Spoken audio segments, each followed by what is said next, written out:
వారి కష్టాన్ని ఆయన కష్టంతో సంపాదించిన డబ్బులతో తీర్చినందుకు మొట్టమొదటిసారిగా తులసి రామచంద్ర ప్రభు గారికి వాళ్ళ అబ్బాయికి ఇద్దరికి కూడా మనస్ఫూర్తిగా అభినందనలు తెలుపుతా ఉన్నా. శర్మ గారు చెప్పినట్టుగా ఇది ఎవరు అడగలేదు. మేము హాస్పిటల్ డెవలప్మెంట్ సొసైటీలో మీటింగ్ జరుగుతూ ఉన్నప్పుడు ఏమేం కావాలి ఇక్కడ ఉన్నటువంటి మెడికల్ కాలేజీకి కానీ నర్సింగ్ కాలేజీకి కానీ హాస్పిటల్కి కానీ అంటే ఈ బస్సు అనేది చాలా ఇంపార్టెంట్ అనగానే ఆయనే నేను ఇది చేస్తానని చెప్పి మొట్టమొదటిగా ఆయనే తీసుకున్నారు ఇది. కాబట్టి మీరందరికీ ధన్యవాదాలు. అందులో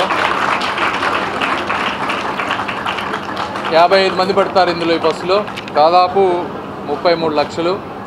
ఇప్పుడే లోపల కూడా కూర్చొని చూసాం. ఏదో బస్సు ఇచ్చామంటే ఇచ్చామని కాకుండా సీట్లు కూడా బాగా హైట్ ఉండే విధంగా, వాళ్ళ కంఫర్ట్ ఉండే విధంగా, అంటే వాళ్ళ అబ్బాయి చెప్తా ఉన్నారు యోగేష్ గారు, చెప్తామమ్మా మళ్ళీ చెప్తా మీకు. యోగేష్ గారు సీట్లు కూడా హైట్ ఉండే విధంగా, అంటే డీటెయిల్స్ని అర్థం చేసుకొని చేసామంటే చేసామని కాకుండా చక్కగా చేశారు. వారికి కూడా ఇందులో ధన్యవాదాలు తెలుపుతా ఉన్నా.